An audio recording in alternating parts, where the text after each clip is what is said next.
ఇదంతా కూడా రామసేతు చూడండి. నీటి ప్రవాహం తగ్గిపోయిన తర్వాత భూభాగం అయితే ఎలా ఏర్పడిందో చూస్తున్నారు కదా. ప్రజెంట్ నేను రామసేతు పైన ఉన్నాను అండ్ రామసేతు పైన ఉన్నటువంటి ఇసుకను కూడా తాకుతున్నాను. అన్బిలీవబుల్. ఇదంతా కూడా రామసేతు మనిషి చేత నిర్మించబడినటువంటి అత్యద్భుతమైన కట్టడము. అందరికీ నమస్తే, నేను మీ రూపేష్ తెలుగు ట్రావెలర్ ఫ్రమ్ రామేశ్వరం. ఈరోజు వచ్చేసి మోస్ట్ ఇంపార్టెంట్ ప్లేస్కి వెళ్తున్నాము. Ramasetu, the ancient bridge. రామాయణానికి సంబంధం ఉన్నటువంటి ప్రదేశం. రాముడు లంకకి వారధి కట్టినటువంటి ప్లేస్ అది, ధనుష్కోడి.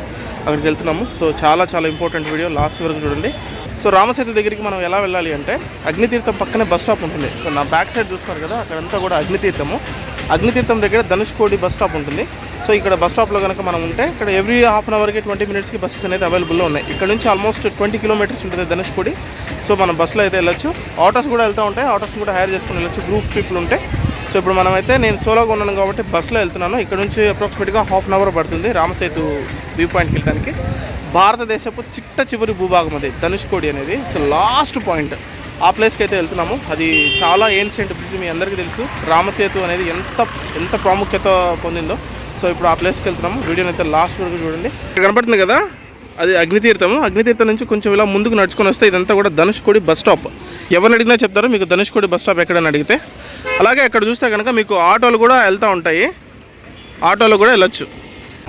అక్కడ దూరంగా చూస్తే అదంతా అగ్నితీర్థం కదా, ఆ డెడ్ ఎండ్లో చూస్తే మీకు బోట్స్ కనిపిస్తాయి. అవన్నీ కూడా ఫిషింగ్ బోట్స్. ఇక్కడ చూస్తే ఫిషింగ్ బోట్స్ అన్నీ మార్నింగ్ సముద్రం లోపలికి వెళ్తున్నాయి చూడండి, చేపల కోసం. ఇప్పుడే బస్ అయితే వస్తుంది చూడండి ధనుష్కోడికి. బస్ వచ్చేసి 5:30 నుంచి అవైలబుల్ ఉంటాయి ధనుష్కోడికి. 5:30 నుంచి ఈవినింగ్ 4కి లాస్ట్. సో 4 తర్వాత అలో చేయరంట, అది ఎందుకంటే మొత్తం కోస్టల్ ఏరియా కాబట్టి. టికెట్ అయితే 30 రూపీస్ అయితే తీసుకుంటారు. మన జర్నీ ఇప్పుడే రామసేతు వైపు స్టార్ట్ అయింది. రామేశ్వరం సిటీని అయితే వదిలిపెట్టేసాం. అక్కడ ఒక దీవిలో టెంపుల్ కనిపిస్తుంది కదా, అది వచ్చేసి కోదండ రామస్వామి టెంపుల్. వెళ్దాం మనం అక్కడికి కూడా. అటు సైడ్ సముద్రం వచ్చేసింది చూడండి. ఇదంతా కూడా మొత్తం రామసేతు పైనే వెళ్తున్నాం ఇప్పుడు. ఇక్కడ లెఫ్ట్ సైడ్ చూస్తే మనకు సముద్రం కనపడుతుంది చూడండి. సముద్రం కొంచెం వరకు వెనక్కి వెళ్ళిపోయింది, అంటే లో టైడల్ ఎఫెక్ట్. చూడండి లెఫ్ట్ సైడ్ రైట్ సైడ్ మొత్తం సముద్రము, మధ్యలో రోడ్డు ఉంది. ఇది ధనుష్కోడి చూస్తున్నారు కదా. దీని గురించి నేను మీకు పూర్తిగా కంప్లీట్ ఒక వీడియో మొత్తం పెడతాను. రామసేతు చూసేసిన తర్వాత రిటర్న్లో చూద్దాం. మనమైతే ధనుష్కోడి లాస్ట్ పాయింట్ దగ్గర అయితే ఉన్నాము. చూసుకోవచ్చు లెఫ్ట్ సైడ్ రైట్ సైడ్ మొత్తం సముద్రమే ఉంది. సముద్రం అయితే మంచి జోరు మీద ఉంది. రైట్ సైడ్ చూస్తే అలలన్నీ ఎక్కువ ఉన్నాయి. ఇటు సైడ్ చూస్తే మొత్తం అదిరిపోయింది. ఇది 2 సముద్రాలు కలిసేటువంటి ప్లేస్ రామసేతు కన్స్ట్రక్షన్ అనేది. సో ఏంటనేది నేను మీకు దిగిన తర్వాత డీటెయిల్గా చెప్తా.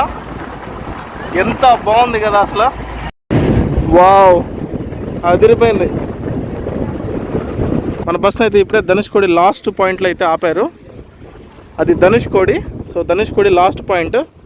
పిల్లర్ కనపడుతుంది కదా, అది మన నేషనల్ యాంబ్లము. ఇక్కడ చూస్తే కనుక ఇదంతా కూడా రామసేతు. నాకైతే ఇప్పుడే ఈ సముద్రంలో దూకి ఆ ఐలాండ్కి వెళ్ళాలని ఉంది. రోడ్డుకి 2 వైపులా 2 మహాసముద్రాలు అయితే ఉంటాయి. మనకు రోడ్డుకి రైట్ సైడ్ ఉన్నటువంటి మహాసముద్రం పేరు వచ్చేసి అరేబియా మహాసముద్రం. అలాగే రోడ్డుకి లెఫ్ట్ సైడ్ ఉన్నటువంటిది బే ఆఫ్ బెంగాల్. మార్వెల్ ఇంజనీరింగ్ అండి అసలు. 2 సముద్రాలు ఇంటర్సెక్ట్ అయ్యే ప్లేస్లో రామసేతును అయితే నిర్మించబడడం జరిగింది. ఇది ధనుష్కోడి లాస్ట్ పాయింట్. అక్కడ మీరు పైన చూసుకుంటే కనుక మన నేషనల్ యాంబలం ఉంటుంది ఈ పిల్లర్కి. మన ప్రధాని మోదీ గారు కూడా ఇక్కడికి వచ్చి ఆయన సందర్శించారు ఈ ప్లేస్ని. ఇక్కడ చూస్తున్నారు కదా, అదంతా కూడా రామసేతు బ్రిడ్జ్. ఇదంతా కూడా రామసేతునే. ఇటు స్ట్రైట్గా వెళ్ళిపోతే అప్రాక్సిమేట్గా 26 కిలోమీటర్స్. మనమైతే శ్రీలంక బార్డర్ని అయితే టచ్ చేస్తాము. ఇక్కడ నుంచి శ్రీలంకలోని మన్నార్ దీవులు దగ్గర 45 కిలోమీటర్ల దూరం అయితే ఉంటాయి. ఈ స్ట్రైట్గా బ్రిడ్జ్ పైన నడుచుకొని వెళ్ళిపోవచ్చు. నేనైతే ధనుష్కోడి దాటి మొత్తం ఇటు సైడ్ వచ్చాను. ఇక్కడ ఇది చూస్తే రామసేతు బ్రిడ్జ్. ఇదంతా కూడా రామసేతు బ్రిడ్జ్. నేను లాస్ట్ టైం వచ్చినప్పుడు వాటర్ ఇక్కడ దాకా లేవు, నేను అంతవరకు వెళ్ళగలిగాను. నేనైతే ఇప్పుడు రోడ్డు దిగి ఇంకా కొంచెం రామసేతు లోపలికి అయితే వెళ్తున్నాను. గూస్ బంప్స్ అసలు. శ్రీరామ్ అఫీషియల్గా రామసేతు పైన ఫస్ట్ స్టెప్ అయితే పెట్టాను. ఇప్పటిదాకా రోడ్లోనే ట్రావెల్ చేసాం. ఇదే దిగి రామసేతు పైన నడవడం. ఇదంతా కూడా రామసేతు. చూస్తున్నారు కదా, ప్రజెంట్ నేను రామసేతు పైన ఉన్నాను. అండ్ రామసేతు పైన ఉన్నటువంటి ఇసుకను కూడా తాకుతున్నాను. అన్బిలీవబుల్, అసలు వేరే ఫీలింగ్ ఉంది. ఇక్కడ సముద్రం లోతు అయితే చాలా తక్కువగా ఉంది, మొత్తం బీచ్ ఫామ్ అయిపోయింది, లో టైడల్ ఎఫెక్ట్. అందుకే జనాలంతా కూడా వచ్చి ఇలా రామసేతు పైన నిల్చొని ఉన్నారు. ఇదంతా కూడా రామసేతు.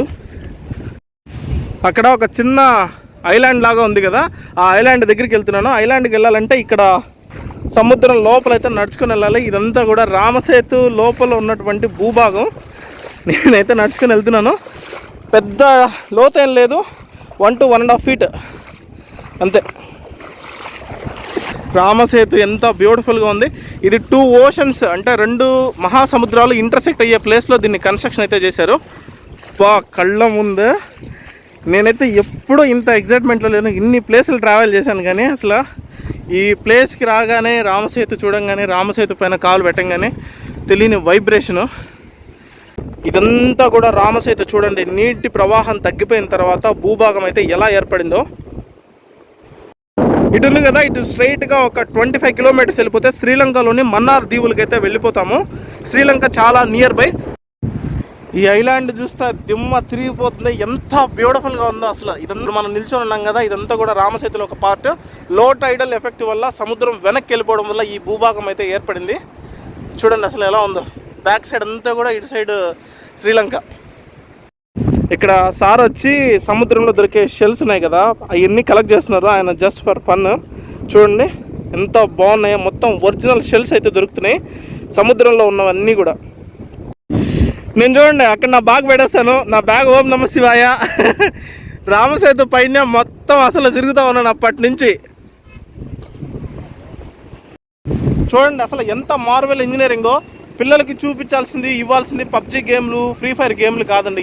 ఇలాంటివి చూపించాలి వాళ్లకు. మన కంట్రీ, మన కల్చరు, మన ఎంత గొప్పవాళ్ళమో ప్రపంచ వేదిక పైన అనే విషయాలు తెలియాలంటే ఫస్ట్ వాళ్ళకి ఇలాంటివి చూపించాలి. యంగర్ జనరేషన్స్ పేరెంట్స్కి చెప్తున్నానండి, నేను అదే పనిగా చెప్తున్నాను. వాళ్ళకి ఇలాంటివి చూపించకపోతే, సంవత్సరానికో 2 సంవత్సరాలకో ఒకసారి తీసుకొచ్చి వాళ్ళకి ఇలాంటివి పరిచయం చేయకపోతే మన కల్చర్ ఎంత గొప్పది, మనం ఎంతటి మార్వెల్ ఇంజనీరింగ్ అనేది మనకు ఇండియాలో ఉండేదనే సంగతి వాళ్ళకి ఎప్పటికీ తెలిసి రాదు. ఆ బాధ్యత అంతా కూడా పేరెంట్స్ పైనే ఉంది. చూడండి ఇదంతా కూడా 2 మహాసముద్రాలు ఇంటర్సెక్ట్ అయ్యే ప్లేస్లో ఈ రామసేతుని బ్రిడ్జ్ని కన్స్ట్రక్ట్ చేశారు. ఈరోజు మనకు శాటిలైట్స్ ఉన్నాయి, తర్వాత నావిగేషన్ ఉంది, ఇన్ని ఉండి మనం ఇది 2 సముద్రాలు ఇంటర్సెక్ట్ అయ్యే ప్లేస్ అని మనం కనిపెట్టగలిగాం. బట్ కొన్ని వేల సంవత్సరాల కిందట ఎటువంటి టెక్నాలజీ లేని రోజుల్లోనే వాళ్ళు ఈ రామసేతు కన్స్ట్రక్షన్ బ్రిడ్జ్ అనేది ఎలా చేయగలిగారు అనేది ఆశ్చర్యం. ఆ రోజు ఉన్నటువంటి భౌగోళిక పరిస్థితులను ఎలా అంచనా వేసి ఈ బ్రిడ్జ్ని కన్స్ట్రక్ట్ చేశారనేది కూడా అసలు మార్వెల్ ఇంజనీరింగ్. ఊహించుకుంటేనే అసలు అంతటి పరిజ్ఞానం ఆ రోజుల్లో ఉండేది. మన దౌర్భాగ్యం ఏంటంటే ఎక్కడో అంతరిక్షంలో తిరుగుతున్న ఒక శాటిలైట్, రే బాబు మీకు లంకకు మధ్యలో ఒక బ్రిడ్జ్, ఏన్షియంట్ బ్రిడ్జ్ ఉంది, అదేంటో పోయి చూడండి, దాని సంగతి ఏంటో పోయి చూడండి అని చెప్పేంత వరకు కూడా మనం కళ్ళు తెరుచుకోలేని స్టేజ్లో ఉన్నాము. సో అనవసరమైనటువంటి వ్యాపకాల మీద మనమైతే దృష్టి పెట్టాం కానీ ఇలాంటి ఏన్షియంట్ దీనిపైన మనం ఎప్పుడు పెట్టలేదు. ఎంతటి అమూల్యమైన కన్స్ట్రక్షన్ ఇది చూడండి. అసలు ఇదంతా కూడా రామసేతు మనిషి చేత నిర్మించబడినటువంటి అత్యద్భుతమైన కట్టడము. మనిషి జీవితంలో ఏదైనా సరే అత్యద్భుతమైనది నిర్మించగలిగాడు అంటే అది రామసేతు.